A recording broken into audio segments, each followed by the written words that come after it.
Hi, Danielle. Hi, Casey. Oh, it's a new day. It's a new dawn. I think I'll go for a walk outside now. The summer sun's calling my name. Da, da, da, I hear you now. What? I feel I'm lighter than air. Sunshine day.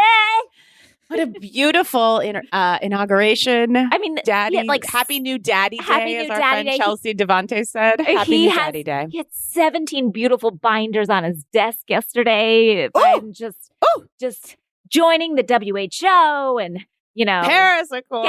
having a Boom, plan for boom, for boom. the CDC, for Corona, like immigration, just beautiful, like taking some of those terrible fucking immigration laws off the books. Like, we really, it's all of it. a I'm new so fucking happy. What a day he had. I was like, is he going to make it to the end? Oh, he's got I was the like, he needs to he's slow down. Oof, he's got the stamina. I believe he went home and gave it to Jill last night. Wow. Afterwards. Wow. Do you think Doug and Kamala? Oh, they get wild. Ooh. Definitely. All those four have sexual Together? No, not together. Separately. Well, I think okay, separately. I think you're right. I think there's a chemistry. There's chemistry between all those couples. I feel it. I sense it. I smell it. Good. God, what a great inauguration. It was so beautiful. It was so, it was just felt so wonderful. God, it was like, it felt healing. And I'm just going to say one thing about it, but even the day before, to acknowledge, to have the person and the woman who are going to be in charge simply acknowledge the loss that this country has experienced through COVID. There's been not even one iota of approaching healing when your president will not even acknowledge the loss that there are 400,000 souls. And do you know when they were like, well, what's the plan with the vaccine? They went in, the new administration, and they were like, there was no plan. There was no rollout. It's mass chaos. And they're like, so we're starting from zero. But at least they're starting. They're starting. Oh my God. Okay. It's a new day. Help is on the way. Pop is in the office. Daddy's here. Daddy and Mommy are here. Daddy Joe and Mommy Kamala. Yeah. Mamala. Oh, I love it. I'm so happy about that. Before we jump in, Danielle, I'd like to issue 2 PSAs to our listeners. Yes. I know that sounds strange. Okay. This isn't an ad. This comes from the brain of Casey Wilson. Okay. There's just 2 things I want people to know that I think will make a difference. Okay, if I may. One is that, and unfortunately, a friend called and told me this because it affects me, is that there are some side effects to the Moderna vaccine if you have fillers. Yeah. What does it do to your fillers? I don't know. Danielle, it's not about what it does to your fillers. It's about your body, your side effects. Sorry. You're worried about the fillers. Casey, I don't give a shit. Take the vaccine. I don't care what it does to your body. Just take it. I think it's just like some allergic reactions. But you know what I thought to myself, Casey? Tell your audience. I think there could be some crossover here. Just throwing that out. I will say is I want everyone taking it. I don't care what it does. No. I'm just saying the other one does not have side effects for fillers. Just the Moderna one. So just but I don't think you get to fucking choose. I think you get what you get and you don't get upset. Well, Danielle, I'm not telling people not to do it. I'm saying if you have a choice and you have fillers, there are some side effects. So I'm just putting that out there. Okay. Number 2, it's a very long story, but please do not use your cell phone in the bath when it's plugged in. Of course, Casey. It's not an of course, Danielle, because, and I don't want to get into all of this, but I do believe I saved a listener's life. And you know about this, Danielle. I forgot about My husband told me this, and I'm like, I would never do that. I don't think, but I do a lot of things that I just later would be like, oh, I'm dead. And I didn't think that through and I didn't know. So my husband's like, oh my gosh, I just read this article. A girl died from being on her phone. She dropped the phone in her bath and it was plugged into the wall. Obviously, it electrocuted her. Like the hairdryer, we all know. I just want to put this out there, Danielle. So I'm on my couch. I'll be very quick. Danielle's heard this story, but I'm sitting at home a day after Christmas and I'm looking at DMs, which sometimes I read, but sometimes I don't in case anyone writes anything too mean. I look through them with squinted eyes. And a very, very, very nice, lovely fan, I believe she was a nurse. Yeah. And she just reached out and she was saying like, hi, I love the podcast. I just start writing her. I go, thank you. She starts writing me back. This has not happened before where I'm going back and forth. I've gone back and forth here and there, but we were going back and forth. Again, I hear my kids. I'm like, I should be with my kids, but I'm writing her. We're having a very nice discussion. She said, I love your podcast. I always escape to the bath. In fact, I'm in the bath now. Now, Danielle, this is what divine intervention is. I think to myself, fuck, I'm going to tell her. So I go, look, I'm sure you don't have the phone plugged in. Again, I don't know this woman. I go, I'm sure you don't have the phone plugged in, but like, if you do, just unplug it because like you could electrocute yourself and kill yourself, which is a bit of a Debbie Downer. Like my niece was with me. She's like, she's just trying to like get an interaction with a podcast host she likes. And you're like, hey, don't die. It's like, it's really annoying. It's nice that you care enough. I thought, I'm going to throw it out. I felt compelled though, Danielle, like I was being moved by the universe. I'm telling you.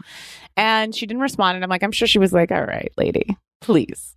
Mm-hmm. She's like, I just wanted to say hi. I just wanted like a hi. And I'm like, and also she's probably embarrassed. I am writing her back. Like, don't I have anything else to, just like demystify. Like, are you like a TV star? Shouldn't you be doing a TV star thing? I'm wide open. Door's wide open. She writes me back, I can't thank you enough. She goes, I actually do text pretty much every night with the phone plugged into the wall. And I did not know that. She's like, I think, even though I'm a nurse, podcast host has saved a life today. Wow. And all I want to say is if our nurse friend, our beloved nurse friend didn't know and I didn't know, I just want to throw it out there, If I can help one person, Danielle, this is my cause. A lot of celebrities have a lot of causes. Every celebrity has their cause, and this is yours. And this is a cause I deserve. My C-level celebrity deserves this cause, but if I can help just one listener. Now, I did know not to have anything plugged in next. Right. And good for you, Danielle. But something But some of us didn't. Some of you didn't. And so I think we should make up T-shirts, just to get this cause going. I'm taking this on the road, Danielle. COVID or no. COVID or no. You might get COVID while you take this cause. And that ultimately, of course, will be your demise. Ends my life. I would like to plug something. Please.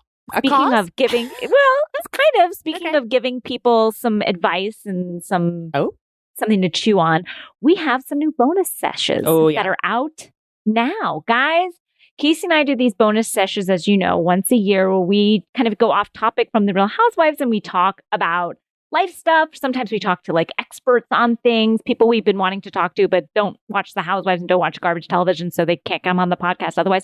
But just people that are interesting, have things to say, and we have some really amazing guests this time. Such amazing ones. I just recorded one with an intuitive and healer, Laura Greenberg. That's incredible. The things she talks about. She has a degree in spiritual psychology. Just take that in, Danielle. Wow. She tells us some stuff about our connection to the universe that literally blew my socks off. I spoke to Christine Simons, who is a hairdresser to the stars. My hair has been a mess during COVID, and we can't all go to our hairdressers and stuff. And she gave me some great at-home tips, like simple, inexpensive, like especially about growing hair when you have none. Like she just was incredible. And you and I have done a ton. We just did one. Oh my God. We have had some laughs. We just have incredible ones. I just spoke to these co-founders of Amaya, which is these wellness coaches and friends and moms. And they have offering our listeners like a major discount on a huge program. Amaya is Michaela Cullen and Connie Viglietti. We have incredible information. I mean, are we now like Oprah? Gwyneth? Yes. Yes. Okay. Combined. I'll sell a candle that smells like my vagina. It'll smell terrific. Mine will smell tough. Well, that's it, Danielle. But just PSAs. Those are just, all of this is just, we're just us trying to help you in the wake of this brand new day. Yes. Enjoy. We have great guests. I can't wait to get to them. Damian Holbrook is on deck, and we have a very special segment coming up as well. We sure do. See you soon. Welcome back, everyone. Wow. I'm still coasting on the high. Coasting on the high of both the inauguration and the guests. Yes, me too. That is sitting before us. I love this man. I do too. As an actor, as you know. And as a writer. Yes. As you know. You hope just on the most base level, like, I gotta get in good with these people. And I do call them these people. But the critics. The critics. Because the critics are of a critical eye. Mm-hmm. And I will say, some of them you turn on because they don't like you, but maybe they're still good. But in your mind, you're like, they're not good. The next person I have here, it is not just because he loved happy endings that I love him. He's the kindest, most discerning, generous and funny himself. Yes. So I think I trust his opinion when he likes something because he is funny. Were he to say I don't like that, I'd say I'm with you. I would say I hate my own show. I hate my own work. He's the kindest person in the world. He has been the senior writer for TV Guide magazine for 25 years. He knows of what he speaks, and he really loves to get down in the garbage with us, with the low brow. And he has his finger on the pulse, too. I feel like he has brought me to some of the television that I wouldn't know that I would love if it weren't for him. That we then bring to you. So this is all just a trickle-down effect. And he also watches Hot Wives, so I'm not mad at him. Never mad. He wrote lovely things about Hot Wives, so I do that. We have to give him that. He's the best. Please welcome, and it is long overdue, TV critic Damian Holbrook. Hello. Thank you so much. That was lovely. We mean it. Absolutely lovely. I would like you both to speak at my funeral. Wow. Well, I hope that's in the very distant future, but I accept. And I hope you approve of what I do when I do. Damian, can I just share with everyone really quick kind of how you're a beloved TV critic, which to me seems like the world's greatest job. And I think Danielle and I have tried to kind of make it our job here with this podcast. Yeah, I have lots of tips for people. Yeah. Nobody cares about our tips. But no one wants that from us, and no one has given us the credentials that you have. How did you get into becoming a TV critic? And if you could also just tell us how we kind of met and your kind of relationship to Happy Endings, the show I was on. So I went to Temple University here in Philadelphia for journalism school, and I've always been this crazy TV fan. Like, I was growing up in this, like, the late 70s, early 80s. So back then with TV, you know, like, if there was a season premiere, it would be like a 2-hour season premiere. Like Charlie's Angels, if they were introducing, you know, Cheryl Ladd, it was a 2-hour episode where they went to Hawaii. As a middle schooler, you can't get to stay up till 11 o'clock at night on a Wednesday unless you do like a ton of housework. So I would actually do basically child labor around the house to get to watch more television. So when I started to go to school for journalism, I knew I wanted to write about TV and found out that TV Guide magazine, our corporate headquarters, were here in Villanova, PA, right by where I lived. I have a chill. So it was almost like the mothership had just been sitting there. Yeah. Wow. You didn't even know it was right there in front of you. No idea. So I applied. Brought me in for an interview, and I thought the woman at HR was going to be my boss. Like, I had no idea I was going to we've all been there. Yeah. And then you never see that person again. Doing a Blockbuster video at the time. R.I.P. Yes. And so I was always surrounded by entertainment. And then so TV Guide hired me, and they have, for some reason, kept me around. And over the years, like, I started the season that Friends and ER premiered. Wow. You all premiered that week. All premiered. And honestly, you've outlasted them all. Thank you very much. And I also make $1 million an episode. I know you. And for this podcast. Yeah. So I, throughout the years, like, I love soap operas. So I picked up the soap opera column there and then worked my way up to senior writer and started to get to pick my own shows. And I think I came to Happy Endings because I'm on the board. I'm a member of the Television Critics Association, which is a group of 200 TV critics from around the country. TCA is coming up. And the TCAs. And every season, every 6 months, we do a summer tour and a winter tour. And I was at the fateful Happy Endings TCA panel. Is this an Adam Pally story? This is an Adam Pally original. Vintage Pally. Those things is like talked about amongst the members. Like, oh, were you at that? Were you at that one? Damian, can you just tell everyone what occurred? We don't have to say the name of the person. It was an ensemble comedy panel with an executive producer, and one of the cast members was more verbal than the Adam Pally. Yeah. He was basically spiraling on stage in front of all of us. And he will, by the way, he'll be honored that we're telling this story. He will own up to this in a minute, but it was a fascinating car wreck. And because there's something within the Television Critics Association, like a bad show can win us over with a great panel. Right. And a great show can scare us off with something that Adam brought, which was just this insane, just off his hinges thing where like nobody knew what was happening. No. Nobody knew who he was. We were just like, who is this crazy man? And are any of us safe right now? Yeah. I was on that panel under the hot lights, and I remember there was a critic whose name I will not say because A, I don't remember, but B, I don't even want to bring him back into this. But Adam began, he asked Adam a question that I think Adam didn't feel was a great question. Something happened and Adam turned on him like a dog with a bone and took him down. And it was one of the funniest things I've ever seen, but also so upsetting. It was every emotion you could ever feel. Yeah. And then Adam began trolling him online. And then that went on for some time. And then I believe Adam, did he fly to his house? What? Something else happened crazy. No. I promise you. Oh, I did not know that portion. Just so everybody knows, we've said, Danielle, there's no more mensch of a person than Adam Pally in life. Yes. But he has a sense of humor that, like, people are always like, "Ooh, they're gonna go there." He will go there. Go there. He invented there. He owns property. He is the property and manager. And he'll double of there. down as bad as it can get. And if you're like, "Oh, this is tanking." Yes. When you say, Adam, I think we shouldn't do this right now. I think we've gone too far. Of course, we should do that twice. He leans in. Yeah. But if you bring this up to him, he is truly regretful. Like the body changes, the head drops.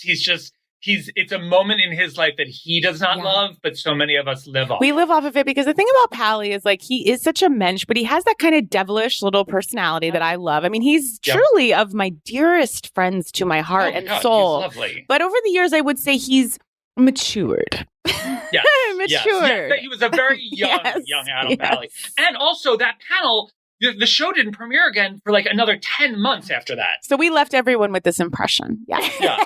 And then it showed up and immediately fell in love with the whole thing. So much so that I became like an instant super fan. I am tattooed with the happy. He is tattooed with the happy. Can I take a photo of this, Damien? Sure. Because we need this, Danielle. Can I take a pic of us? I love this. Oh my God. Yeah. So that is my, Damien, that's so special. Yeah. And you really got the word out. I do feel single-handedly. You were like beating a drum in Philadelphia. Adam Pally, had alienated everyone else. And because the show really premiered like mid-season at 9:30 p.m. They tried to lay it off and kind of dump it. And you championed it. And they moved it like 9 times. They were like, please don't find this. Right, exactly. They were like, it's going to air at 10:15. Yeah. Only in Mountain Time. Yes. It was ABC. Like, I don't know what was going on over there. Can I just ask you, what did you like connect with about the show? Just because there's a lot of Happy Endings fans that listen and we don't talk about it that much on the podcast. So I feel we can just for a second. Well, it was Pally because as a gay man, I'm garbage. I had never seen a Max Blue. Like that character was me. I was like, oh my God, feel seen. And then everyone wants a Penny. I feel like every woman thinks they're a Jane, but they're secretly a Penny.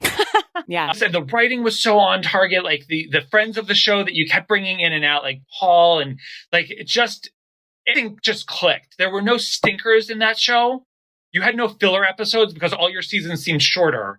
And it was just so eminently quotable. Yeah, it was. And it was like, these are the friends you want. And the friends you deserve, really. They're horrible people. These are the friends that would do absinthe with you, whereas like the friends from Friends would just get coffee. Yeah, thank you. Oh, well, I can't thank you enough, and I've told you, but I cannot thank you enough for you championed that show, and it really like started all of our careers, and it was largely, obviously, due to the writing and everything, but really also largely due to you. So thank you.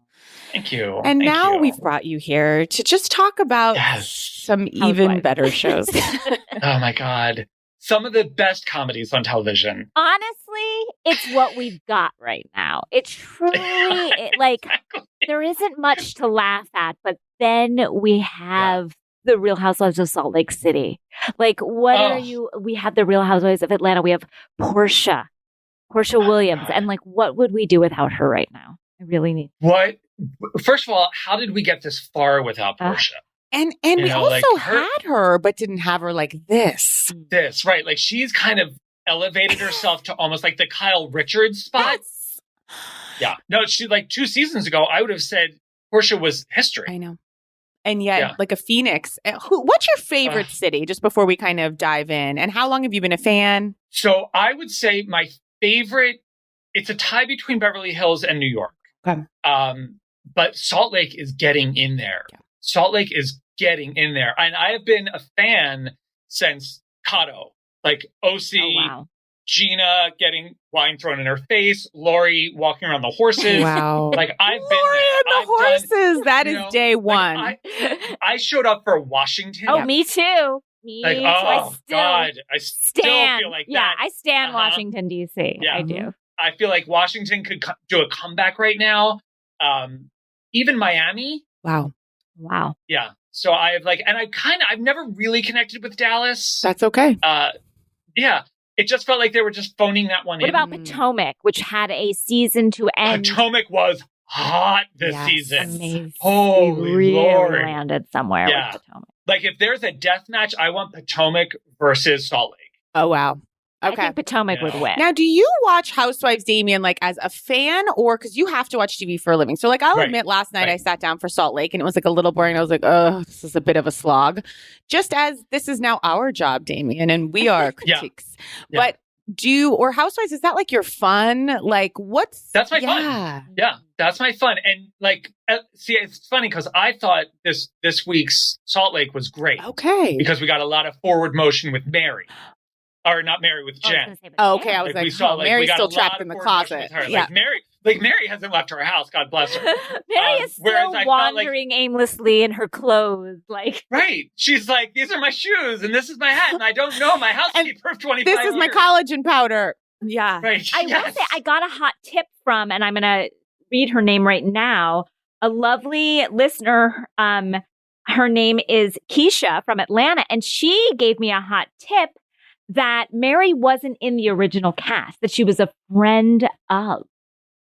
And that's why she's been so siloed, is because that I think like halfway they realized like, oh, she's the one we need somebody else. Right. And she's more interesting than all of them. How is the woman who married her step-grandfather a side character? Believe me, she should be the lead in every... There should be a series based just on that. Thank you. I mean, next year I feel like they'll be like, you're going to Vegas. That makes sense, Danielle. I did want to know that because I'm like, how are they allowing her to decide not to go to Vegas? I mean, let's just jump into Salt Lake. Yeah, let's just jump in and talk Salt Lake. Well, sure, yeah. Because I was like, when everybody was like, I don't know if I can make it to Vegas, I was like, you get your asses to You get to Vegas. Like, yes. It's like a minute and a half away. You get to decide. You don't get to decide that. You don't get to decide whether I go to my job. You go because it's your goddamn job. Yeah. I was furious. Yeah.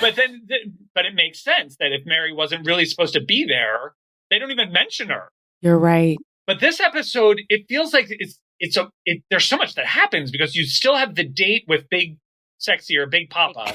Who I feel like did not represent Philadelphia well at all. Big Daddy. Big Daddy. No, like first of all, he's showing up in like a Ralph Lauren or an Izod outlet outfit, drinking his Shirley Temple. That was tough. Yeah. Yeah. And it was true because right when he walked in, I'm like, I think this could be a match. Like immediately I was like, they're getting married. This is it. I got very excited. And then, of course, when he spoke from 7:30 to 5 to 8:49 about, I don't even know what. Bravo. How dare they? I think like education. I don't know. Like I think they had to edit out all the actual smart stuff. And Heather, I gotta say, God bless her, because she's my favorite new character that's ever appeared anywhere ever.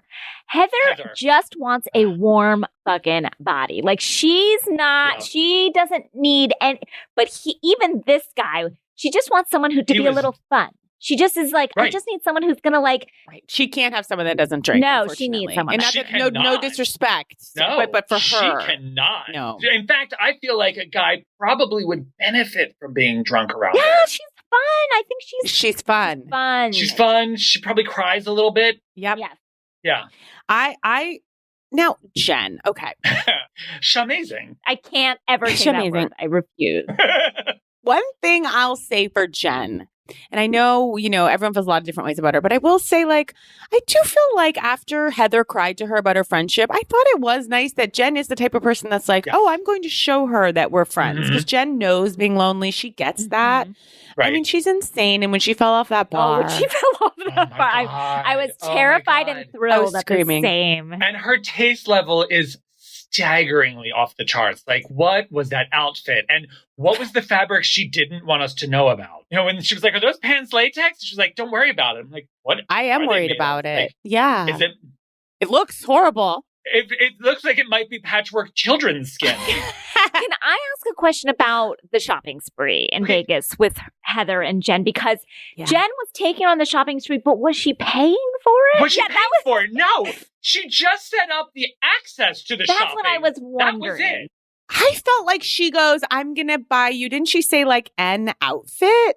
She said, I didn't. No, Heather said, or like, what is better than a date is then a new outfit. But like, she never said she was buying it for her. And like, Heather even mentions like, you're getting twice as much as me, and never thanks her for buying her anything. You're right, you guys. I thought she was because I was keeping an eye on that. I was like, oh, so she basically took her to the store. Just like what she gave her was a private shopping experience is what I'm gleaning, but not paying for. Yeah, but like in a hotel that is probably COVID abbreviated. Do we know that hotel? I have not been in Vegas in a long time, but I don't know the Vantage Hotel. So it's the Nomad. And I googled. Their rooms are pretty affordable, like $170 a night. Oh, okay. I don't know about the Suite Royale, but if anybody greets me at the front desk of a hotel with a poem, I'm going back home. I've never, that poor guy, and I think he thought he was bringing something to the table.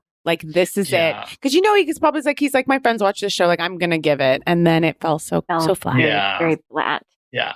But it looks like a nice hotel. But honestly, I feel like it was just like, the store wasn't, like, they just make appointments. Yeah, I wasn't getting the levels like when we get to, like, when Atlanta goes on vacation or when Beverly Hills goes Beverly on Hills. vacation. Right, Beverly. Or Bling Empire. Bling Empire. Bling Empire. God. We're going to Paris. We're jetting to Paris for a day.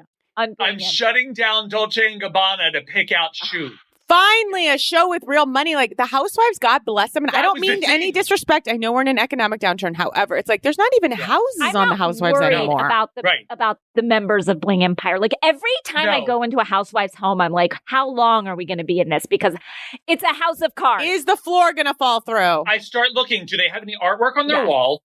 And what's in their kitchen? Because Mary has nothing in her kitchen. Okay, my husband has told me something to look at for in shows, and it's really sad to assess just like where we might be economically, and that is at the alarm systems. Are they updated? What are we looking at? Because he's like, you can dress something up, but what's the infrastructure? Where are we? Okay. Interesting. Yeah. Bling Empire, and that's something I learned from the first couple seasons of OC is a lot of those women apparently were just renting houses to film That's what I hear we're doing in SLC, too. I believe that because some of those are just like, this house is not lived in at all. And here was another tough thing that I noticed. And again, I say this as a person who would do this, but I don't want it in my housewives, which is flying coach. I did not. They flew to Vegas. Coach. That was okay, but sometimes the flights to Vegas, they're like, I've tried to get first class, but still only 3 seats. Like, come on, like even like from Philly to like Raleigh, North Carolina, I can like fly first class, and it's just like a single seat. I wanted them on a private plane. Right. I just wanted first class. Yeah. I did not want to see those fucking shit-ass Southwest seats. No, I did not. Right, don't give me a 3-seater shot. At least frame it so it looks like I was so upset. Yeah. Again, this is how I would get to Vegas. I don't want to get there how I would get there. Right. But meanwhile, these are women who, like, their private parties are held in basically a Buffalo Wild Wings, like, reserve section. Like, we're not talking about old money. And how many, must have one restaurant. We have filmed in Cucina Toscana fucking every single week. I'm so sick of that restaurant. They're keeping it open. Right, like it's just like filming's open. The trailers are there. It's the only restaurant in that city with like an alcohol license. Like right, where you're allowed to have like more than one drink at a table. They're like, you will be filming at Cucina Toscana or Whitney's Father's Halfway House. And those are the locations available to us. Whitney's Father. Guys. Oh my God. Oh gosh. This episode really delivered everything. I was really sad to see his beanie because then I couldn't see his real hair. Well, I don't think we are anyway. Is that a wig? Do we think that's I think it might be attached to the beanie. Oh. It did it did have sort of like a Jughead type of, you know what I mean? Like, he's a very sweet guy, but I felt so bad for his kids. Yeah. Yeah. you could just see on these kids' faces, like, oh my God, the ACOA of it all. Like the fact, like the body language of his son approaching him. Whereas like his shoulders went up and the daughter just like shutting off. That was really sad. they have been through that conversation 1,000 times. And now here they are on camera, and it's been 10 years. And of course, you want so badly for this to be the different time. I felt for them. And I felt for her dad. When her dad was like, what did he say? It was a bit crazy. He's like, I'm just grateful like we can keep up our good times. And they're like, oh, yeah, because he was like, I was speaking in a meeting and someone said you can be grateful for what you've gone through because like you're here now. And it's like, that's great for him. Yeah. But it's not so great for the kids that were terrified of him. For 10 years, they haven't had good memories. But I still thought they were very graceful to him. The daughter was like, I had some good memories. Right. Yeah. It was like, but that's the thing. Like the episode gave us so much emotion there. It gave us Vegas, like a taste of Vegas. Can I say something? And this is not going to come off well, but I'm just going to say it. And say it. Why are we watching this? In the sense of, I want to see more interaction between these women. We don't know these women as a group enough yet for me to delve into the dark sadness of the lot. Like, I feel like I want to know you a little bit more before I get to the darkness because I just want a little more joy. And maybe it's because I'm feeling such darkness right now because all of our lives are just like a little bit hellish. We're all. But no, they did. Like, they kind of got to the second date fast. Exactly. Thank you. That's a great point. Yeah. Like, usually it's like my junkie dad shows up in season 2. Yeah. And again, we all have darkness in our families and lives, and it's tough. And I'm not saying that we don't want to see all of this about them. I'm just saying I want a little more fun and good times. Like, even how, like, New Jersey, like, we waited that entire first season to see the physical book. You know, when Danielle showed up with the book. Cop without a badge? You mean Cop without a badge? She, like, showed up. We saw that book at the last episode of first season of Jersey. Mm-hmm. This one is, like, second episode. They're like, here's my dad in rehab. And then, like, my dead mother, or my dead, grandmother gave me her husband. It's just a lot there. And that paired with the empty houses, like, just, like, it's dark. Yeah. It is dark. It is. And is there also like so much time with the families rather than the group? Yes. Like Brooks, and first of all, I hate Brooks. I wish I could have been on for that episode talking about his fashion show. I mean, a sweatshirt with duct tape on it. Awful. Awful. Awful. Awful. And not know, like, what is this? This is literally, I'm having a panic attack. And then him grocery shopping was. Oh my God, I kind of want I want pasta, but not super carb. I want those chicken dogs. These for dogs. Like, I will say his mom, who I love, like, and again, I'm not like a woman of an age may wear whatever they want, but I was a bit taken aback by her jean jacket that she was wearing on the shopping trip that was a low V that just grazed the nipples. Yes. She really goes there. Especially in a cold weather neighborhood. Yes, with her son. She's never not in like a bell-bottomed pant. No. A lot of bell-bottoms for her this trip. That is and those bell-bottoms that like eat the foot. Yeah, I guess. You know, where it doesn't look like they actually have feet. They're just fabric at the bottom. Yeah.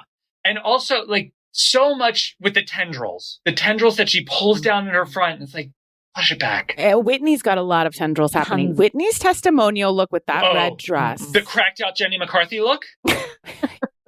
She honestly, it looks like if Jenny McCarthy was on like Sober House. Right. Right. It's a shocking look. It is a shocking look. Yeah. Yeah. And also, I always get like Lisa and Heather, or Lisa and Meredith. Yeah. Is it Meredith that has like the first Holy Communion outfit? The white doily outfit? Yes, that's Meredith. Yes. What is that? But then she also has that weird shoulder, like the blue shoulder pad one. Well, it looks like a Holy Communion because she also looks like she's just been dunked. Her hair is slicked all the way back. Yeah, I kind of like that strong blue shoulder look with the like jet straight black hair. And I'm wondering to myself, do I lose my bangs and go with the Lisa Meredith long super? No, your bangs are for you. Your bangs are perfect. Yeah. All right, guys. Yeah. But now, can we talk about Lisa? Yes. Because there's not much to say except for all the bragging about her being on the racetrack and with Dempsey. I drive a Porsche. Dempsey always That was golden. And then to see her driving, 50 miles an hour. Yeah. And to see Meredith, because I would have thought Meredith would be the slower laned. Well, she was the one who was like, this isn't really, what I'm into. And she was just getting after it. To see her go 70 miles an hour, what you go, which is sometimes low on a highway. Yes. Yeah.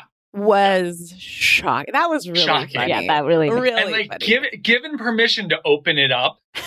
And also her throwing out what kind of car she drives. I drive a Porsche. I don't know what her voice is, but it's a Panamera, and oh, okay, so you have a Porsche. That's a totally different vehicle than what you're going to get on a racetrack. It really made me laugh. And when they had to pass her, it was so good. It was just good. Now, they're doing a lot of this rewind kind of thing. That is something I noticed, only they. Are they struggling with storytelling? It's the same way, if you're writing a pilot and it's bad, you're like, all right, let me take you back to the beginning when this all started. And usually when we rewind, it's because there is a huge moment that we need history on, and it's that a device. See. Right, it's a big plot hole. But here it feels like, I don't understand. Sometimes we're rewinding 3 minutes. And was this filmed during COVID? No, I don't think it was. So, okay, so then it's got to be an editing thing where they, the story progressed and they're like, oh, well, thank God we have footage of that. We can toss that in without having to break up the entire narrative of the season. I don't want to say this, but I'm worried we're on a downward slope with this one. Because they started with such a bang. Grandpa, sex, wedding. Mary screaming. Yes, just screaming with Jen. You smell like hospital. Now. Oh, my God, yes. I'm curious where we are going to go from here. We're flailing a little bit.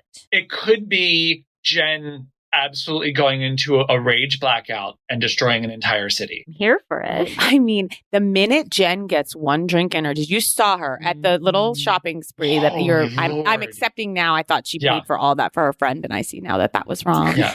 But the minute she did, she was like, "We're friend." Yeah. So about Whitney, I was like, wow. You better co-sign her. Yeah. Because she's your friend. Or, this is your reputation on the line. It's like, what? And there's also it's my favorite thing about every housewife is the now we can move forward. Right. Nobody says forward. It's forward. Now we can move forward. And has any housewife ever in any series actually moved forward? The show would stop if people just kept moving forward. No one Let's start clean slate. Ever in the history of Housewives settled an argument, done, and then gotten past it. That is just, we've never seen it. But Heather's kind of more normal. So I loved in the testimonial, she was like, I thought we were moving forward. Genuinely shocked. It's rookie mistake. Yeah. Nobody moves forward. Guys, should we take a break and possibly transition into a show that I think so much is coming for us, which is Atlanta? Yes, ooh, okay.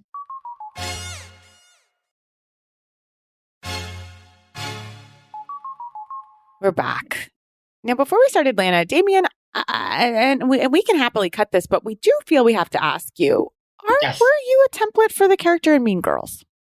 Oh, yes. I'm so sorry to ask. It just feels, like if I didn't ask, it's like, I wouldn't be true to this podcast, At this podcast, we're all fans of Mean Girls. We're all fans of good movies and TV. And Damian, one of the best characters that's ever been written. That's ever been written. Yeah. So Tina and I grew up together. And when she was writing the movie for Lauren and Paramount, we were having Mean Girls. Yes, Mean Girls. We were having dinner at our friend Marlene's house, and she leaned over the table and she's like, I'm putting you in my movie. Don't sue me. And I was like, does he have any good lines? And she's like, he has all the great lines. And so I was like, fine. And I'm thinking I knew it was an April release. It was based on a New York Times story. And I'm like, we're talking maybe a Cinderella story. Mm-hmm. We're it could achieve that kind of level. And then it became what it was. And I will say the movie version is way more me. The musical version is my older brother. Who's also friends with Tina. My brother is he's a show tunes guy. He's a Broadway guy. He's I watched the musical and I'm like, oh my God, it's like watching my brother up there. Wow, that's so cool. Yeah. Were you excited? I mean, what a fun, kind of. So thrilled. So thrilled. Did you ever literally call a girl, Danny, I love your work, Danny DeVito? That is actually a direct from the theater company. That's the Summer Stage Theater. Like I've said that to kids in the summer theater program. I said it to my former office administrator because she was like short and stocky. So that was like, that's my golden moment. Yeah. That might be my favorite line ever. Damian! So that is, yeah. Wow. And Tina, like, it's so funny because if you read her books or anything like that, Tina's just like a genuinely kind person. Yes. But I've seen her through, like, she had this like super cute boyfriend in high school who like dumped her for this little blonde thing, and like her getting over that and then becoming what she has become has been like it's the lifetime movie of revenge for me. Wow. Yeah. It's what we all like dream and want. Exactly. But what a huge compliment to you as a human being and as a funny person. And that's just, and to see yourself like, treated that way in celluloid. It's huge. It's so fun. And just like we've gotten to work so much together, like she was one of my first cover stories for TV Guide magazine for 30 Rock. She actually just texted me today, one of those, those memes that are going around of Bernie Sanders in the chair. It's a picture of him at the table in Mean Girls. Speaking of that, which will transition, I love that Bernie meme that's going around. It's like my favorite thing. Someone posted also him at the Red Table, which is my favorite show. And I love Red Table Talk. But also someone posted him, Bernie, in the thing in the tubs last week from Salt Lake City. That is, first of all, those tubs. That was again, we are not getting the vacations and the spas that we are seeing in other cities. I don't want someone to have to put on tennis shoes. That soak was $16. Like, if I can afford it, I don't want to see it. Exactly. I think we all feel something I can achieve. No, thank you. I think I saw a bar of like Irish Spring soap like on the sides. I have a question that just popped into my head, and I'm so sorry, but it's an image that just came to me and I can't shake, and it's making me upset. Okay, which is Whitney and her husband with those little dimples having sex. Okay. Do you think the Housewives will ever transition into a period where we will see them having sex? Oh my God. I think we would have seen that with like Tamara. Yeah, I was going to say, like, we saw them in the tub. Like, we've seen tub. But we're not going to take it any further. No. Okay. Like, we're not going to go into like the Bachelor fantasy suite section. Okay. That's what I said. Yeah. Okay. So like, it would be like hardcore Bravo After Dark. Bravo After Dark. I would watch every second. Yeah. Every second. It would just be like Danielle Staub like all the time. I don't need to see. I don't need to see her hard tits knocking some guy out. I really don't. I saw part of that video that was leaked, and I just, if anything can make you gayer, it was what I witnessed. It's that one. Okay. And Cats the movie. Thank you for that review. Atlanta.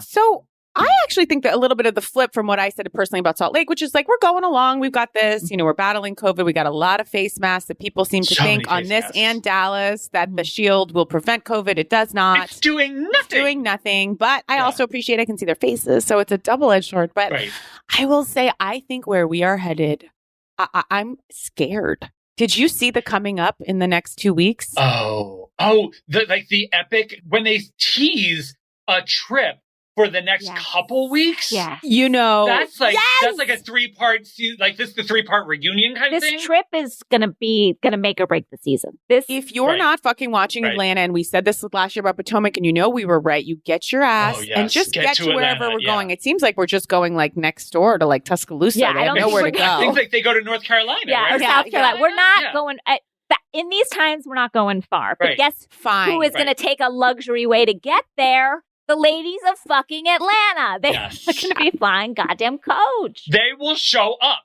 Like, they maybe won't pay their mortgage, but they will take a stretch limo to the beach. That's right.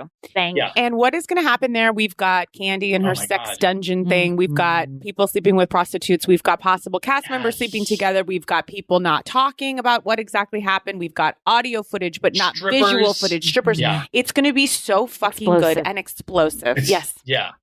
I feel like in the way that Potomac set up their season with like what happened at that dinner and then we worked towards it, this is one of those things where I can't believe they didn't tease more of this going in but we haven't heard anything about lawsuits yet.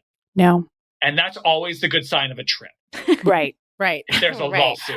Yeah. That is a good sign. So let's hope that there's more legal action taken soon. But there's definitely I feel like Cynthia might cross a big line. Wow, I can't wait. And I will say that this episode, I'm so glad where we're heading, and I know that we have good stuff ahead, because this episode was the first time where I literally said to myself, and I have not said this in a while, and I haven't said this in past seasons, was I miss Nene. Oh. And I haven't said that in a while. And I've always said the show can go beyond Nene. And I felt like that one season that Nene wasn't with us, she was still kind of with us in like a friend point, and we survived. But this season I've been a little lacking something. You don't feel that anymore. And I was like, do I miss Nene?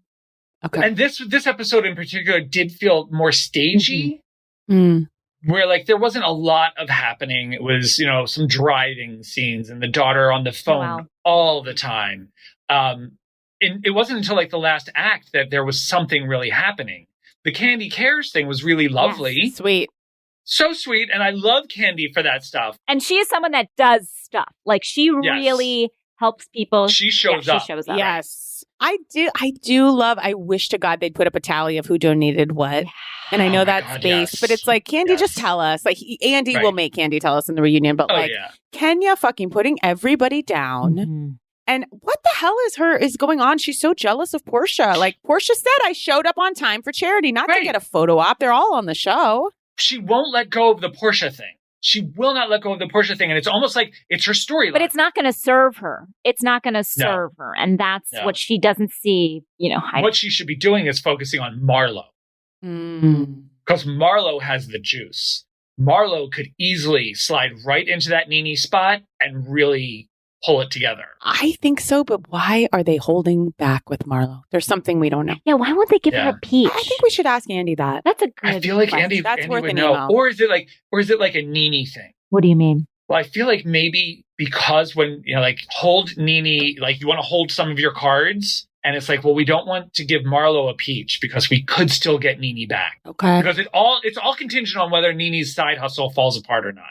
And she's got nothing else going on. But she's trying to take down Bravo on the side. I was going to say, I think she's burned a bridge too far with Bravo, because now she's trying to I think she's trying to take them down in some way. And so I think, I don't know that she can come back. Whereas before she could have come back, I don't think she can come back now. Maybe it's Marlo's loyalty to her? I don't think it's Marlo's decision. I think Marlo would take that peach in a second, personally. Yeah, probably. Well, now Marlo does seem to have money, be it from whatever source, but she donated $5,000, as did Portia. Uh-huh. Yes. I feel like Kenya gave $300. I feel like Kenya donated her time. Me too. I think Kenya donated her time.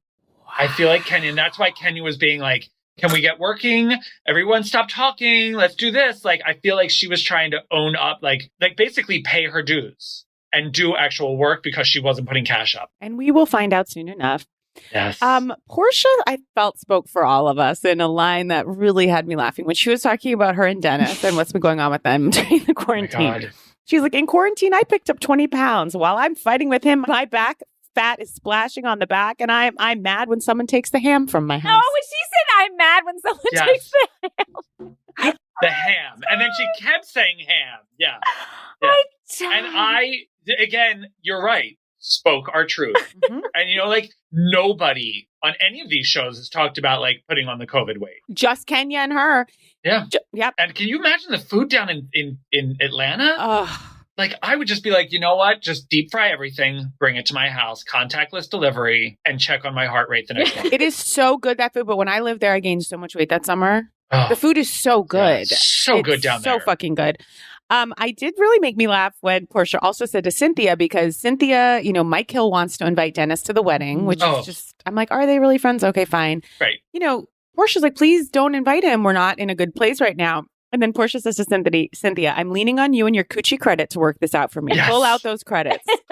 Yes. And that is a real thing. Also, what made me laugh was Cynthia being like, we sent out invites for 250 people. We didn't expect everybody to say yes during COVID. I'm they sent out decoy invites. And how dare they send out 250 invites even during COVID? I mean, even during COVID, right? This is her second. The crazy thing is, when I was watching it, I thought, oh my God, this is her second marriage of the show.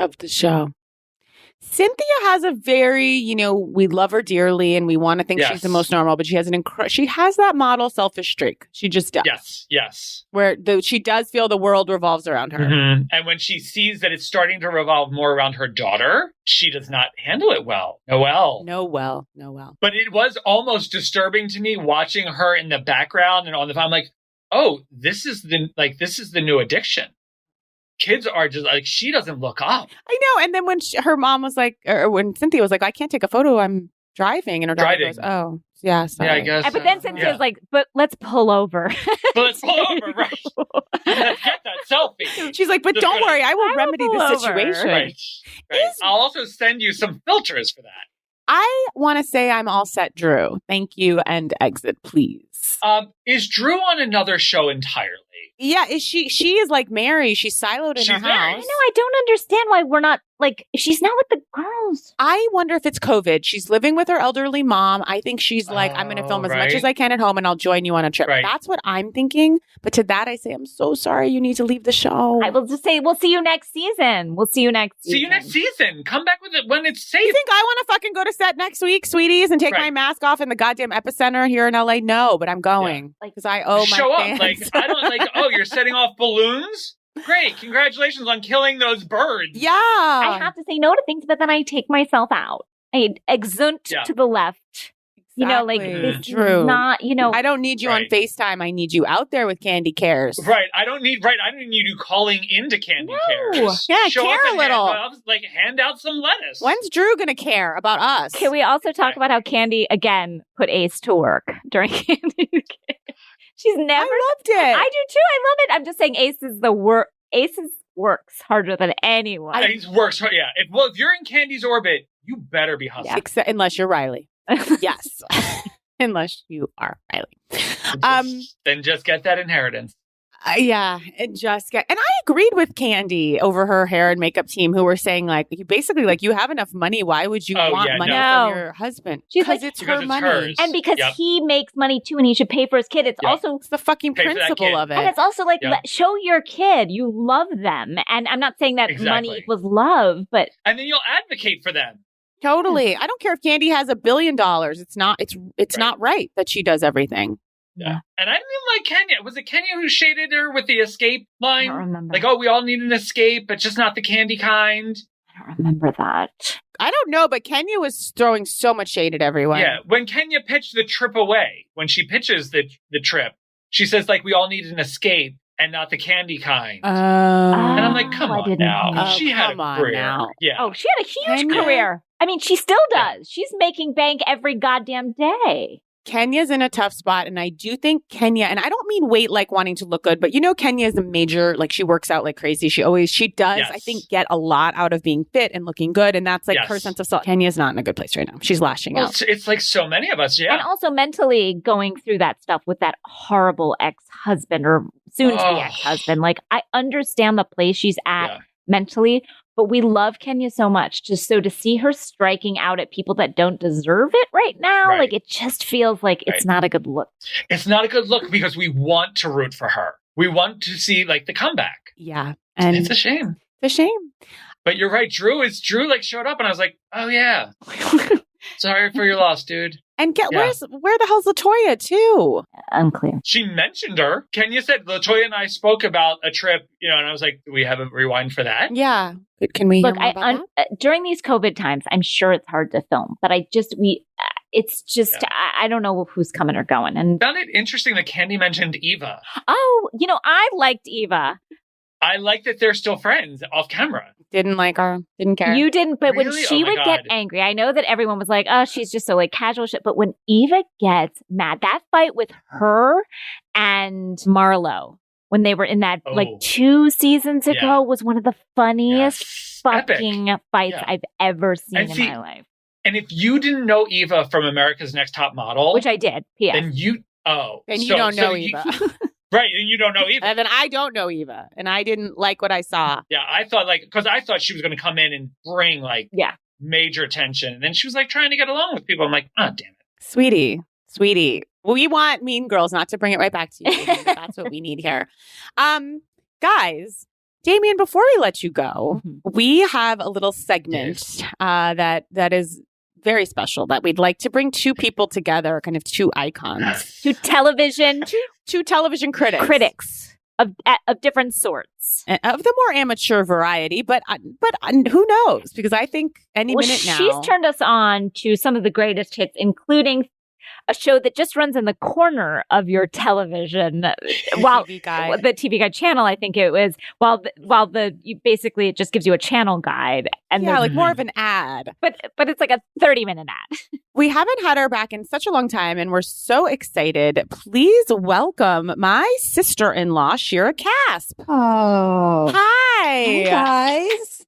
How are you? Well, we're happy to have you, and I know that during this pandemic, you've been getting into some new fare. I have. And you're always scraping the bottom with your taste. And you don't mind. You don't mind, like, just getting the sticky bits off the bottom of the pan. Well, those are the better. Those are the best shows, are the ones with very low production value, very low budget. And because it's like they have to use whatever they got. And all parts of the buffalo, as your brother would say. Exactly. Yes. Of the buffalo. It's usually, I think, the No. Because guys, we're running out of television. I think the obvious ones, people are watching the Bridgertons. They're watching that one with the chess girl. What are some other ones? Okay. Shira, what are you watching? And then maybe you and Damian could kind of go back and forth here and do a little dance off. Okay. All right. Okay, what do I have? So I'm looking through my list. I have all the regular shows. I think Southern Charm is decent this season. Catherine, who I thought I loved this whole time. I thought she was the one that was, They're doing the Bravo flip. I know they did the Bravo flip. The Bravo flip. And she said some racist things in comments on Instagram and got called out for it and is not apologetic. I mean, and all the guys, every last one of the guys is defending her, like the chefs, right? All the racists, all the right. One quick interesting thing I'll just say is that Andy came out and said something I thought was interesting, which is that speaking of the Vanderpump cast members that were fired, your Stassi and Kristen, he's like, I actually wish in a way they hadn't been fired because he's like, not just for interesting TV. He's like, but then I feel like we get somewhere keeping them on. Yeah. Not meaning like, let's glorify and highlight and elevate these people's views. But I thought it was interesting in the sense of like, they did keep Catherine on. And what I'm hearing, Shira, is that now we're getting a dialogue and possible good TV. We are getting a dialogue. I'm letting my 10-year-old, 11-year-old now daughter watch it. But it's being spoken by sane people around her saying like what she did was wrong. So kids can see that and be like, oh, what she did was wrong. We're getting a dialogue, but is Catherine hearing hearing what's being said to her, or is she just in defense mode and doesn't want to hear it? She's listening. No, she's not hearing it. She's like, no. It's being I wouldn't have thought of Southern Charm as a teaching tool for our youth, but I believe they're our future, and I love that. Hey, you know what? That Bravo special that they did, the Black Lives Matter special, was phenomenal. Really was. And I was trying to tell people about it, and they're like, really? And I was like, yeah. Broken clock is right twice a day. Bravo can actually deliver something. I was just going to add that Catherine, the Catherine that we were talking about in Southern Charm, her family, Calhoun, is one of the statues that was being taken down. And there's like 2 whole episodes about them protesting and trying to get it taken down. And that's another whole thing is that she doesn't say, I want the statue down. God. Right. She lives on her family lives on a plantation. Right. A plantation. Yeah. We talked about this earlier. Bling Empire consumed me. So good. Consumed me. Like, I started watching it. I didn't know what I was getting into. 8 hours later, I'm friending every one of them on Instagram. Oh, I've gone down a wormhole on every single one of them. Every one of them. Like, found out that Kevin, who says in the early episodes that he's from Philly, I found out where he was from in Philly, set up interviews with him. Like, I was like, yes. See, you have the ability to get to these people. It's kind of amazing. Yes. Like, and I don't know if that's a good thing or a bad thing, but you really can get right in there. It is. And it's like, because I've been doing it so long, I'm like, I want to talk to the people from Bling Empire. What about Anna? Could you get to Anna? I got to them all. Netflix did a junket. So we got it was kind of like a champagne toast junket where we were in a room, like a breakout room with them for like 5 to 7 minutes each. And it was Anna and Florent. And Anna is super shy. And Anna did not realize when she agreed to do the show that she agreed to be on air. She's friends with the producer and thought he just meant like her to help with the show. No. And then Damian, was like, no. Yeah. Which explains a lot because for a woman of immeasurable wealth, her extensions were dollar stores. And she's never in makeup. I did wonder that. Is this the show with the real billionaires? Yes. You were telling it's not right. Like people with real. Yeah, I haven't seen it. Right. But then Casey texted me about they go to the beach and meet with a shaman. And then they do it's incredible. This is like Russian oil money. Like this is money. Yeah. This is right. Like this is money that like people died for. And that's the kind of money I want to see on my screen. Exactly. Right. As opposed to reserving a section at the Buffalo Wild Wings, they actually rent out an entire. Yeah, they shut down humongous luxury department stores. They shut down Rodeo. They shut down Beverly Hills for a party. Beverly Hills. Basically, my only thing is, I wish they were meaner to each other. It just feels like they have a nice like rapport, and I don't love that. But that's just me. I wish there was a little more drama, but I did love it. But so is it Andrew and Kelly? Andrew. The couple where he's screaming her and he's like a former. Oh, he's terrifying. Power Ranger. He's terrifying. He's abusive. So they're still together and they were in the room. They were in their like Zoom room together. And we asked him point blank, we're like, what were you thinking? Like, what were you thinking? And he's very penitent and he's also very, very, he owns it. He owns it. And he's like, I'm so ashamed. And it showed me this part of me that I need to work on. And I'm flawed. But to me, he's done that 100 times since we've seen it. Like he is abusive and she doesn't have any self-worth. And so what we're watching, it's so interesting as a critic. And then I want to go to you, Shira. But as a critic, like you're used to just interviewing people like, what do you think about your character? But you're literally saying to a reality person, like, why were you abusive? Why were you horrible? Right. You. Right. Not your character. You. There was a Netflix show about a bunch of musicians called West Side, which was kind of like the Real Housewives of struggling musicians in LA. And it was musical. Every episode had like a video of them performing. And one of the guys was like a straight up drunk and interviewed him afterwards. And the first thing I was like, are you still sober? Like you were a mess. What'd he say? He was. He's like, no, he was still sober. Okay. Yeah. Okay. And he's like, I follow him on Instagram and he's getting his coins. So, are you ever like interviewing like intervention stars? Oh my God. If I could. Oh God, if I could. That would be so dark. Yeah. But it's also like when you meet these people, like they will change your mind because you meet the real version. Yeah. Like I was never a Vicki Gunvalson fan until I sat down with her. And I was like, I am absolutely delighted by you. I want the best for you. Well, we had that experience once when Leslie Grossman, remember when she called Vicki Leslie had her number and Leslie called Vicki Gunvalson on the show and Vicki was like offering her insurance guidance. And Vicki answered in a Costco. She was like, I'm in Costco. And gave her insurance information. She was like, no time, no problem. I've got time. We all fell in love, but then all of a sudden, she's maskless in Puerto Vallarta, whooping it up at, at Andales. And I'm like, fuck you, bitch. Like, right. Like she backslides. But the fact that like I live in a world where Leslie Grossman can call a Real Housewives and then we'll talk about it. That's the world that I was raised to be in. Right. That's the world I want to be in. Okay, Shira, what are some other shows you're suggesting? There's a show called Welcome to Plathville. Has anyone seen that? What? Okay. This is a great show. I don't believe you've mentioned this. Okay. It's about the Plath family. No, I don't think I've told you about this. Sylvia Plath? They have upwards of 12 kids. They have probably 15 kids. I can't remember how many kids. Okay. They live on a farm. Of course they do. Is it a farm? They live in the middle, somewhere. Yeah. They have extreme parenting rules. There's no soda. There's no TV. They can't go to school. They're all homeschooled. There's nothing they're allowed to do. What channel are we watching? Except film a reality show. What channel are we on?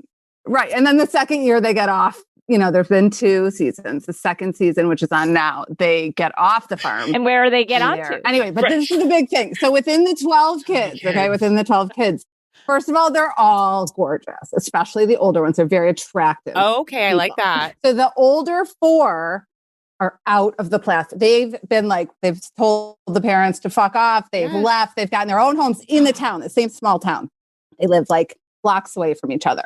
So they're filming they're filming Mariah and what's the brother? The sister and brother who are both models now. They were never allowed to wear like a tank top. They have pictures of them at the beach in the water in full, like head to toe. They couldn't show their body. I like this. Okay. Oh God, this is like that Amish in the City show. It's like Amish, but they follow. So there's basically 3 children that escape. One is the oldest boy. He moves into town and gets married. Right. But yet they're still filming. Oh, wait a minute. The description of it, because it's on TLC. Now, TLC is Shira's Bravo. The description is amazing. Shira prefers TLC to Bravo. It's the 9 flaxen-haired children in the Plath family have never had a soda, don't know who Spider-Man or Tom Brady is, and have never watched TV, living remotely in rural Georgia with their follow-their-own-rules parents, Kim and Barry. I'll tell you who's not attractive is Barry. I'm looking at Barry these people are so nuts. But then, so can you look up, see the Mariah and what's the boy's name? They're actually very gorgeous. The daughter is gorgeous. And they're all like, I feel like what happened is somebody was like, hey, you're pretty enough to get out of this situation. I don't know. Yeah. Somehow they started modeling. I love it. That part's in the show. So they've now. So you have Ethan, Micah, Mariah. Yeah. Ethan. Yeah. Yes. Micah and Mariah. Look at Micah and Mariah have Instagram accounts now. These are a lot of biblical names. Wow. And Barry of the Bible.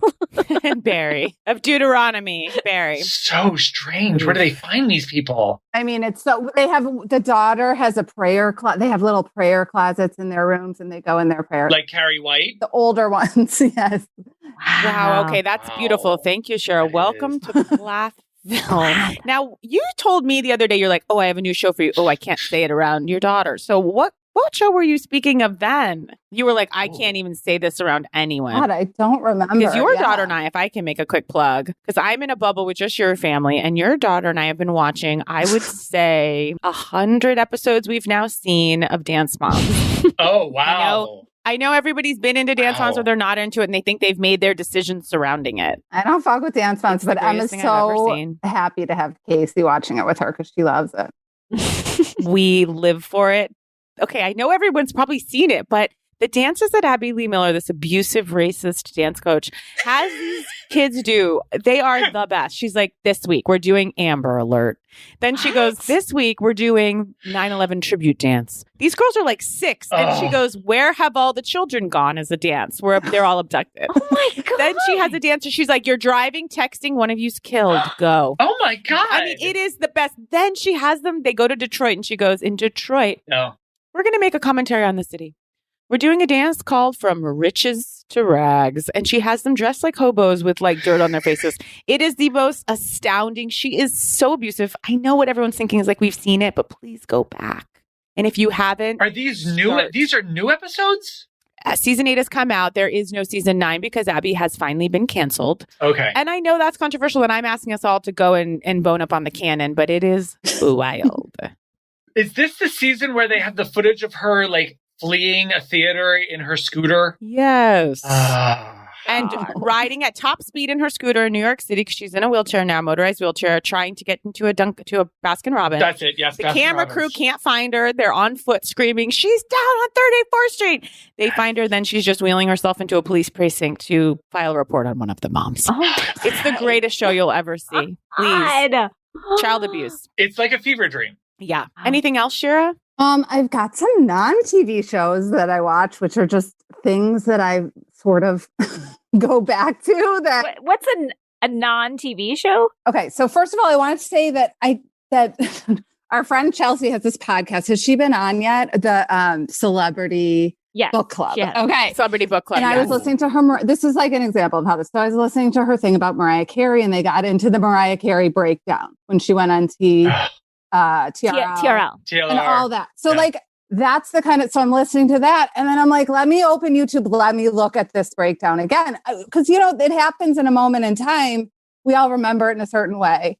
Anyway, they said it on Chelsea's podcast, but it's so true that when you look back at it, it was nothing. Mariah did like almost nothing. She came out in a big t-shirt you remember this moment I'm talking And about? she got in like a tub. She did like her Stairmaster or She did something like she pushed a little ice cream cart, but it was like written about that she had stripped and all this horrible stuff. So then I'm like, are the old celeb breakdowns that I've watched not as like are not they as deep as we thought? They're not as great. So sometimes I'll get deep into like looking at not necessarily the breakdowns. I look at like another thing that Chelsea.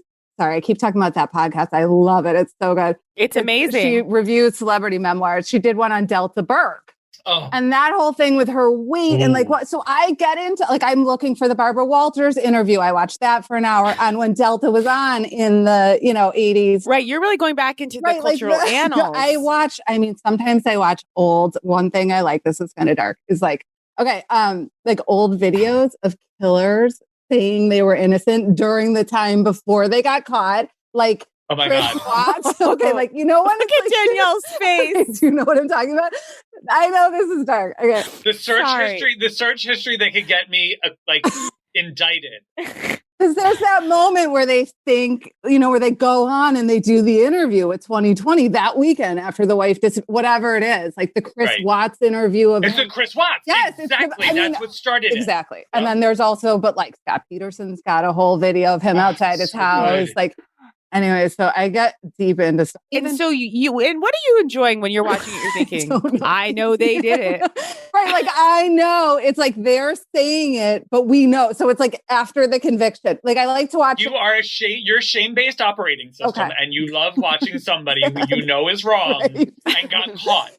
Totally. As I am there for. Okay. That's my new memoir title, Shame-Based Operating System. There is nothing better than watching, and like that's why the Real Housewives reunions are the best, because I'm like, they're just going to run the video back. Right. She's going to say that she didn't do that, and they'll just run the video. Roll the tape. Yes. Wow, Shira, that's a nook and cranny that I hadn't even thought to look at as old serial killer. I mean, it didn't even occur to me.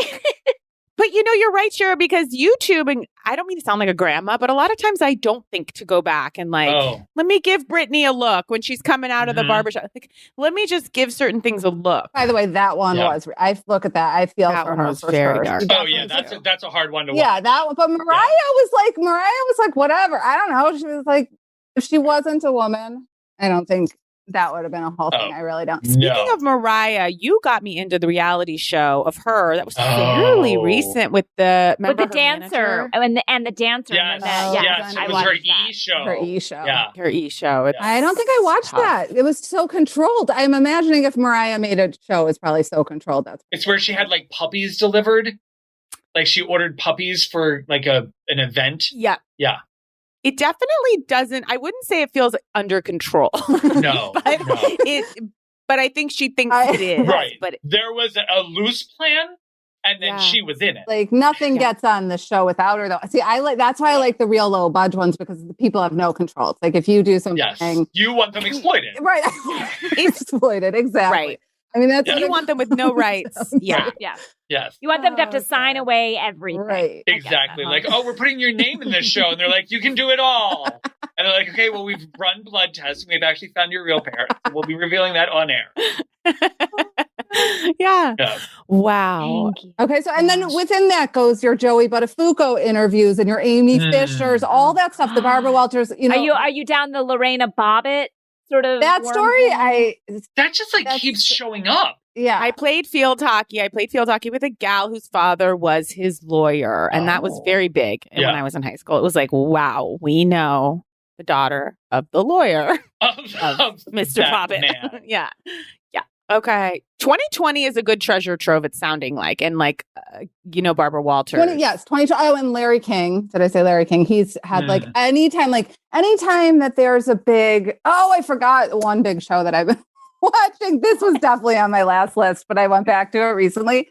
Is this show called The O'Neills with Tatum O'Neil and her dad? Oh my God. Ryan? You can find it on YouTube. It's so sad. It is so crazy though. Their story and their family story.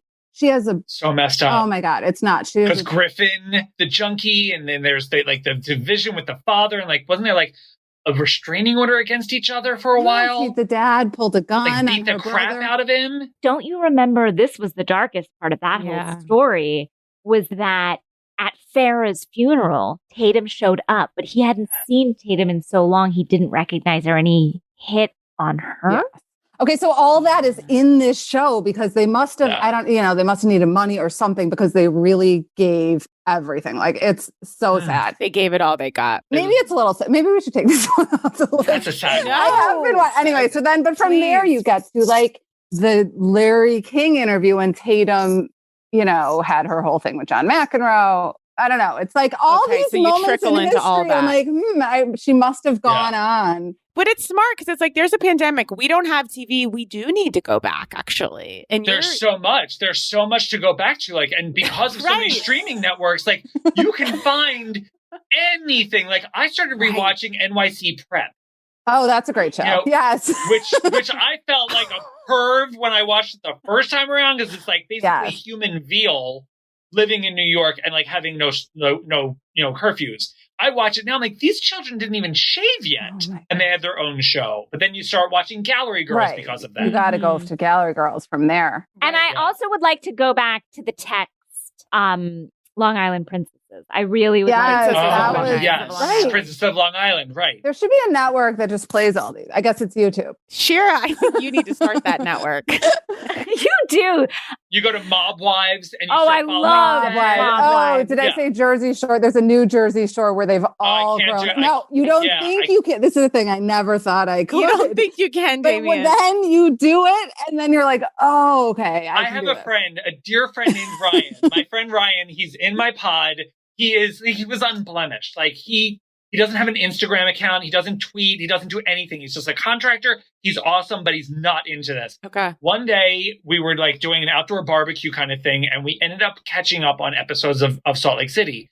He has never watched any of this stuff. So think of taking like an absolute innocent, like a plaque. Sounds like one of the plaques. It was a cultural plaque, and he is now addicted to Salt Lake City. Texted me the other night. I've never been more proud and also so sad. He was like, Bling Empire. I'm on the 5th episode. I was like, oh my God. And I was like, I've ruined him. No, you've blessed him. But I'm jealous of those people, to have that. Yeah. So we've actually been able to go back to like season 1 of New York to show him what it was like. Oh, that's nice. Great too. To just go back in the archives of the Housewives. And you're like, oh my God, Alex, what were you living in? Brooklyn. The house. Oh my God, the house. And Alex. There's a new Sister Wives is coming out on the 14th, and I'll quickly take this opportunity. I haven't even told you this, Danielle, but Miss June Diane and I would like to do a very special episode where we just cover Dance Moms and Sister Wives as kind of a 2-part special. Love it. Because we love them so much. They do feel related. Choice. They feel related. They do feel related. Like those girls will grow up to be sister wives. Yes, they are Abby's sister wives. Yeah. In a way. Yeah.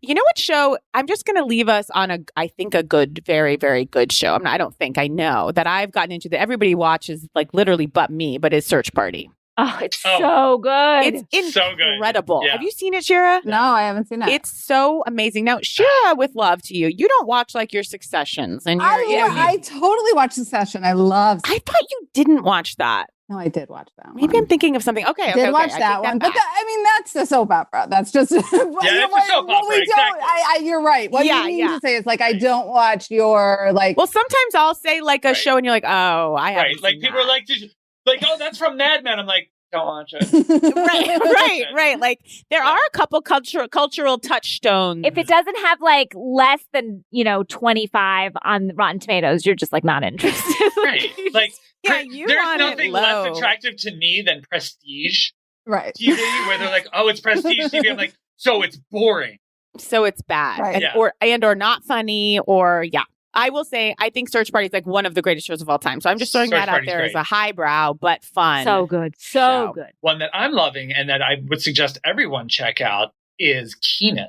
Yes. Ooh, It's not a plug that I did. This Kenan, I'm telling you, we don't have a lot of great sitcoms right now. There's like Mr. Mayor, which is great.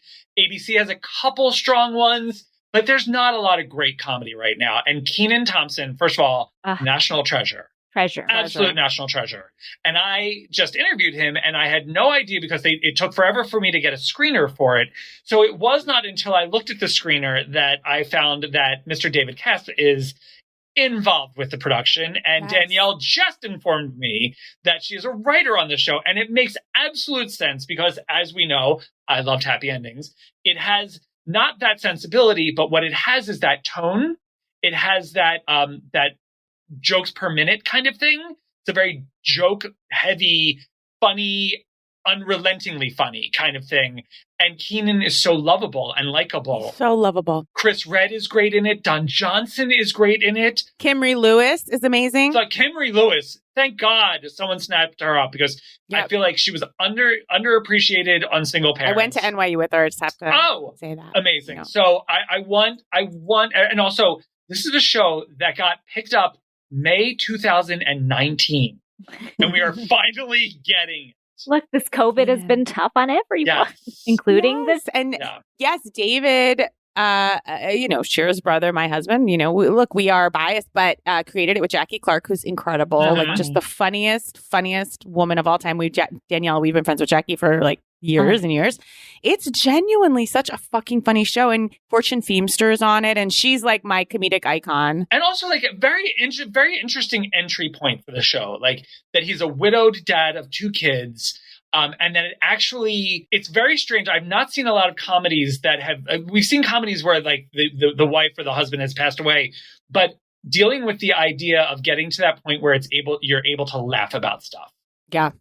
And that's what the first episode really approaches, is like him being able to like get his head around the fact that like he's moving on and it's okay to laugh. And it's okay to like miss her and talk about her. And it's really it's got a lovely heart to it. Aww. I love it. I'm so excited for it too. It's out February 16th, I think. Yeah. And I appreciate that. Yeah, very excited. That was unprompted. It was. Sort of. No, it really was. I was like, was it? No, it was.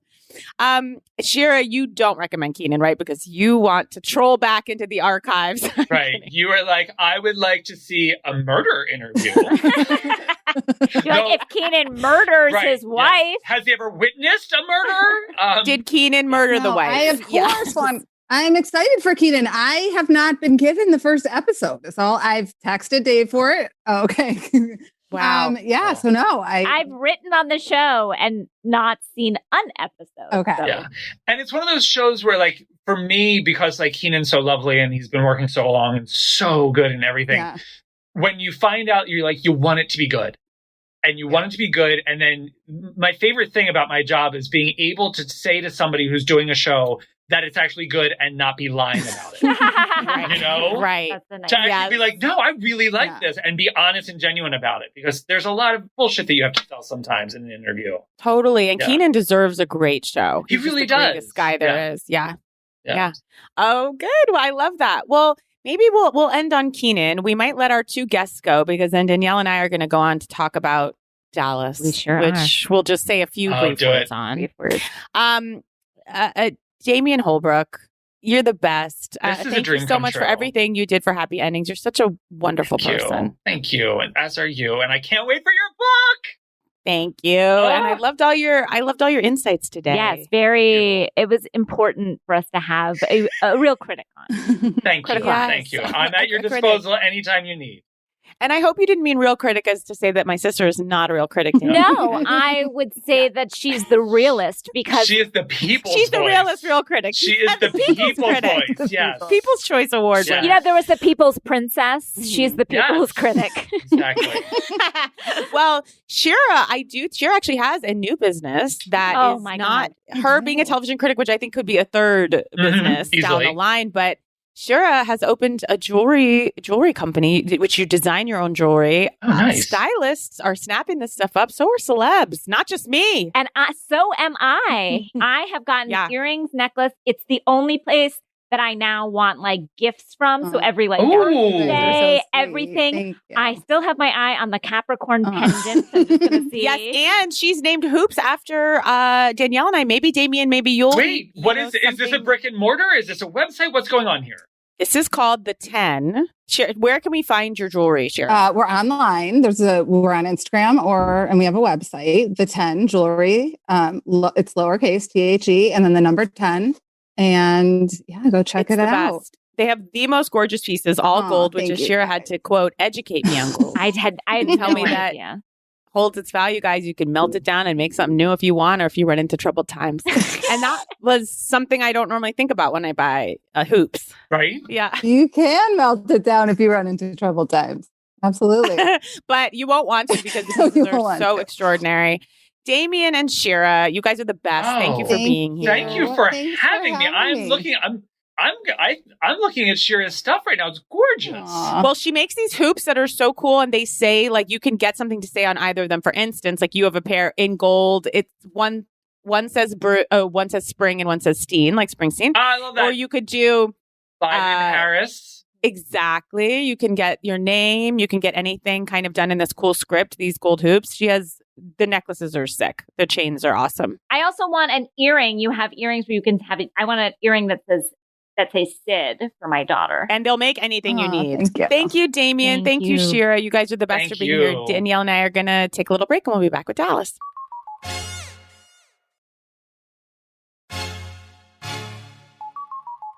And we're back with Dallas. Now, I love an idea of a dog on a treadmill. Love it. Though I know it will end badly for that dog. It feels dangerous to see a dog like leashed up on a treadmill just walking by itself. Mm.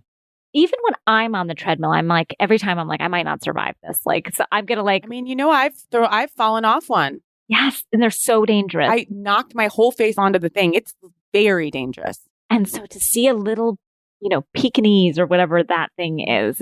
Well, and then when Cameron said, which really literally made me scream with laughter out loud, and she said it completely seriously, of course, when we see Fancy on the treadmill, she goes, we don't usually do an incline unless she needs a challenge. Is that safe? She's like, she tails me. She just barks up a little bit and she says, I need a challenge. She goes, she need an hour workout a day. I kind of like, there's something about Cameron's life. She's such a simpleton. But to see her just on her little elliptical, not even sweating a bit, next to Fancy. We've never seen her break a sweat. No. She just strolls on the treadmill. Well, speaking of sweat, I meant to say this in Atlanta. Did you hear Cynthia just say so casually but completely seriously at Candy Care? Someone was like, oh, you're not even sweating. And Cynthia goes, oh, I don't sweat. I don't remember that. Like, did you not know that? I don't remember that moment. And the friend was like, okay, right. Like, I did know that about you. I guess models don't, but I respect Cameron's life, there is just something about it. Like, then she's sitting down with party planners and dropping, what do you think on that party? 50 grand? More. Really? I mean, I don't know because I've never spent that much money on a party. Right. It seemed like a lot of money. A very nice party. Now, Cameron's problem is, amongst other things, is that she wouldn't let go about the chicken feet. Like, she just can't. She's a dog with a bone and she doesn't let it go. And so then she's a chicken with a foot. And so it becomes problematic. Where before it was just like, okay, like, you don't want to eat the thing. Fine. Don't eat the thing. Don't make it into a thing. It's just like, great. That is her culture. You can pardon yourself and say, hey, you know what? I'm not going to do this. Fine. Great. Whatever. We get over it. But then you don't let it go and it becomes a problematic thing. And you look and you are seeming like a real piece of shit. Yeah. And she doesn't have any humorous bones in her body. Like, we laugh at her, but you can get out of so many things being funny. Mm-hmm. You could just be like, you're forcing me and I feel so badly, that I hope this doesn't seem like I'm disrespecting your country. You can do many, many, many things. Cameron does not possess one of those skills. Now, here's who thinks she can fix problems with humor is Carrie. The picking that she does at Deandra, I just really don't care for Carrie. Everything she says to Deandra, like when they hugged at the party and she was like, oh, here's the troublemaker. Like, she's always saying something mean. That she thinks it's hiding under humor. Here's what the other problem is, that she is making Deandra likable because she's so rotten. And I don't like Deandra. Deandra's a piece of shit, but she makes me like Deandra because she's being so terrible. That's hard to do. Right? Yes, because I've been like, why do I like Deandra a little more? Because I'm feeling badly for her. Because she's being so beat up by Carrie. Thank you for that insight, Danielle. Yeah.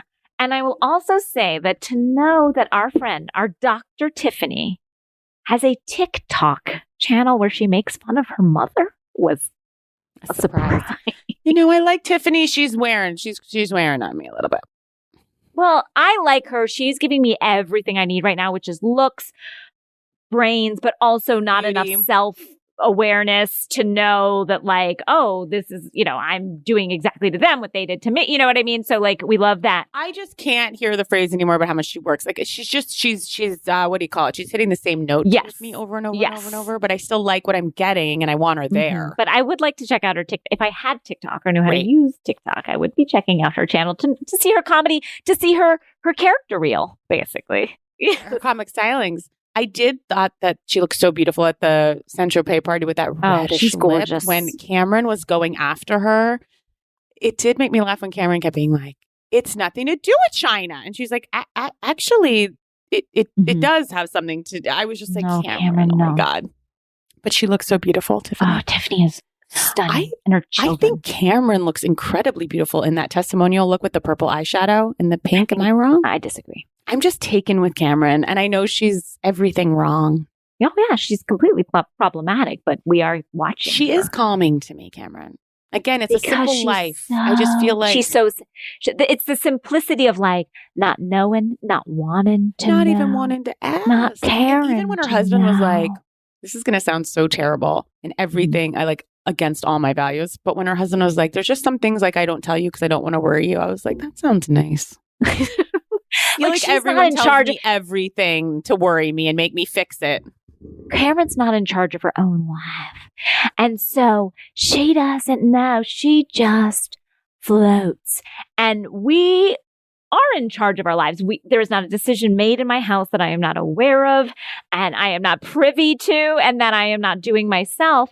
And so I understand that if shit hits the fan, which happens to a lot of women like this, is that they don't know what to do with themselves when the shit hits the fan. And a lot of times it ultimately does. Exactly. And that's why the chicken foot becomes.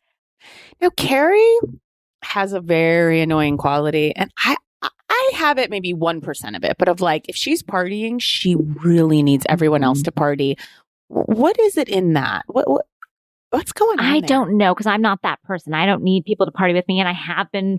I'm not. Like, I will say, it does annoy me a lot when we go out and you don't. So that's the same thing. I'll be honest. But it's not that. Because you're always like, oh, but I'm driving. I'm like, take a cab. Like, I like people to, I have it in me where I'm like, I want everyone to just go someplace new emotionally with themselves. Have fun. Well, I'm not a big drinker. But during this pandemic, that has changed. It has to change. I'm just saying, like, I get the instinct. It's like, but what it's more about is me. It's like, oh, well, I'm worried that I'm drinking too much. So it'll make me feel better if you drink a little. And then though I do think when people don't drink, it's like, it's the same thing with Heather and Big Daddy. You're like, what's this saying about me? It kicks something off in me when people don't drink. I also think that people that don't drink, not all of them, some people, it's also like, so I forget which housewife was like, oh, to Karen.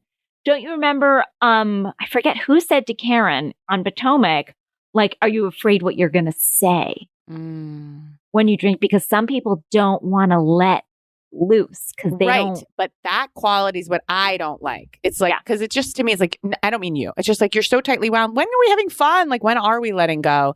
I like living on that edge of like, what is someone going to say? That's what am I going to say? Oh, well, by the way, I barely drink anymore just because I feel so bad when I do it. So I'm not, you are plenty fun, drink or no drink. But some of these women I think I could stand to drink. But like a Tiffany. Yes. She's an example of like, but what Carrie does to them, all to say, I have that quality, but like Carrie takes it time as like a million. Well, she was like shoving that alcohol down like Tiffany's throat. I was like, all right, Carrie, like just let this woman make decisions for herself. And the way she kept cornering everyone and being like, are you going to be the last one standing? It was. Yeah. It's not a great look.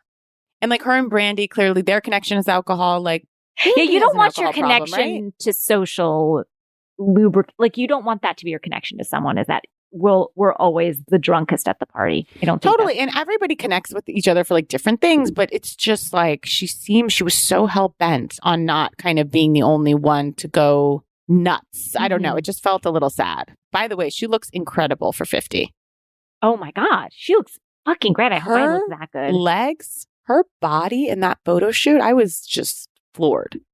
And then there's Stephanie, who, you know, I go back and forth with, but I do like what she was saying to her lunkhead of a husband, Travis, this weekend, which was her locker. Yeah, her lockerhead, which was don't undervalue what I do. Because I think that and what is I bring this family. What I bring to this fucking family is I take care of every fucking thing.